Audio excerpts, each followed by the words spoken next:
Hello guys, मैं हूं हर्ष और आप सभी का स्वागत है मेरे यूट्यूब चैनल हर्षराज इलेक्ट्रॉनिक पर। जैसा कि आप सब लोग देख ही रहे हैं कि हर इलेक्ट्रॉनिक सर्किट में एसएमडी रेजिस्टेंसों का यूज़ किया जा रहा है और ये रेजिस्टेंसें कई सारी वैल्यू में आती हैं।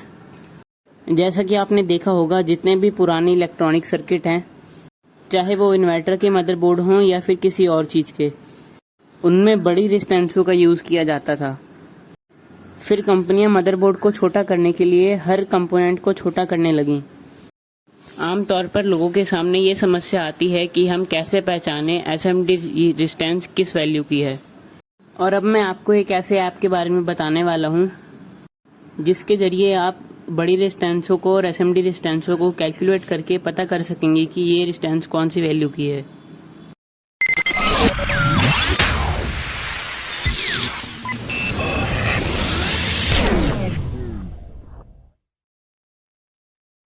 ये ऐप आपको गूगल प्ले स्टोर पर मिल जाएगा। मैं इस ऐप का लिंक आपको डिस्क्रिप्शन बॉक्स में भी दे दूंगा, आप वहां से भी जाके डाउनलोड कर सकते हैं। इस ऐप का नाम है रेजिस्टर कलर कोड। मैंने इस ऐप को पहले ही डाउनलोड कर रखा है। अब मैं ऐप पर आ चुका हूं और अब मैं आपको दिखाता हूं कि रेजिस्टेंस की वैल्यू कैसे कैलकुलेट करते हैं। जैसा कि आप देख सकते हैं, ऊपर 4 बैंड, 5 बैंड और 6 बैंड लिखा हुआ है। और अगर आपको 4, 5 और 6 बैंड की रेजिस्टेंस को कैलकुलेट करना हो तो जितने बैंड की रेजिस्टेंस है आप उतने बैंड पर सिलेक्ट करके रेजिस्टेंस को कैलकुलेट करेंगे तो आपकी वैल्यू एक्यूरेट आएगी। आप इस एक ऐप के ज़रिए 4, 5 और 6 बैंड की रेजिस्टेंस को कैलकुलेट करने के साथ साथ एसएमडी रेजिस्टेंस को भी कैलकुलेट कर सकते हैं। जैसा कि आप ऊपर कोने में देख सकते हैं, एक एसएमडी रेजिस्टेंस दर्शाई गई है और उसके ऊपर 10R लिखा हुआ है। जैसे ही आप उसके ऊपर क्लिक करेंगे तो आप सीधा एसएमडी कैलकुलेटर पर पहुंच जाएंगे। तो यहाँ पर पहुंचने के बाद आपको एसएमडी रेजिस्टेंस का कोड यहाँ पर लिखकर कैलकुलेट करना होगा और फिर उस रेजिस्टेंस की वैल्यू सामने आ जाएगी। तो अब मैं आपको दिखाता हूँ कि रेजिस्टेंस को कैसे कैलकुलेट किया जाता है। जैसा कि आप देख सकते हैं, R35 की लोकेशन पे 1002 नंबर की रेजिस्टेंस लगी हुई है।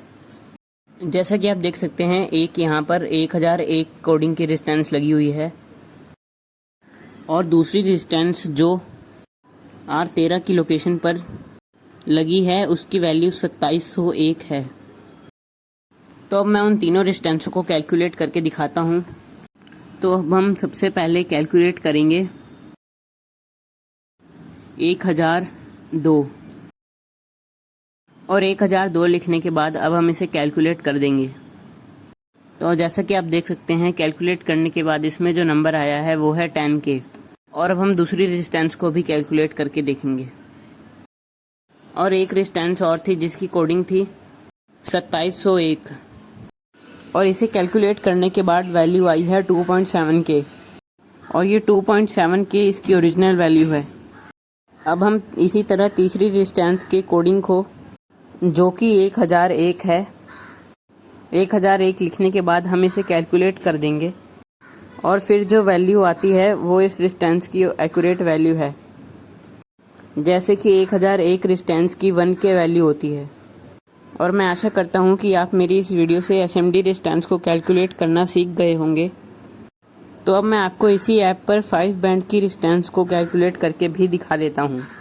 जैसे कि आप देख सकते हैं, R86 पर एक रेजिस्टेंस लगी है और उसी रेजिस्टेंस के आगे R20 पर भी एक रेजिस्टेंस लगी है।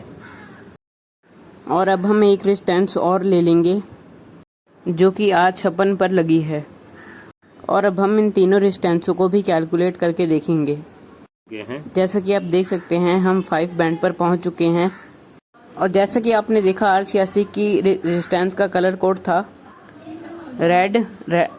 रेड, ब्लैक, ब्राउन और ब्राउन। जैसे ही हम इसमें सारे कलर कोड डालेंगे वैसे ही ये ऐप रेजिस्टेंस के ठीक नीचे उसकी वैल्यू शो करने लगेगा। जैसे कि R86 पर जो रेजिस्टेंस लगी थी उसका कलर कोड यहाँ डालने पर ये उसकी वैल्यू 2.2K दिखा रहा है। तो अब इसी तरह हम दूसरी रेजिस्टेंस को भी कैलकुलेट करके देखेंगे, जिसका पहला कलर है येलो और सेकंड कलर है वॉयलेट और थर्ड कलर है ब्लैक। फोर्थ नंबर पर भी ब्राउन कलर है और फिफ्थ नंबर पर भी ब्राउन कलर है और जैसे ही हमने इसके कलर कोड यहाँ पर डाला तो इसकी वैल्यू 4.7 के ओम दिखा रहा है। और अब हम तीसरी रेजिस्टेंस को भी कैलकुलेट करके देखेंगे, जिसका पहला कलर था ब्राउन और दूसरा था ब्लैक और तीसरा भी ब्लैक और चौथा भी ब्लैक है और पांचवें नंबर पर फिर से ब्राउन। और जैसा कि आप देख सकते हैं ये रेजिस्टेंस है 100 ओम। और इसी तरह से आप 6 बैंड पर जाके 6 बैंड की कोई भी रेजिस्टेंस को कैलकुलेट कर सकते हैं और 4 बैंड पर जाके 4 बैंड की रेजिस्टेंस को। मैं हर वीडियो में कोशिश करता हूँ कि मैं आपको अच्छी से अच्छी चीज़ बता सकूँ और आपको बेहतर नॉलेज दे सकूँ। तो आज की वीडियो में बस इतना ही।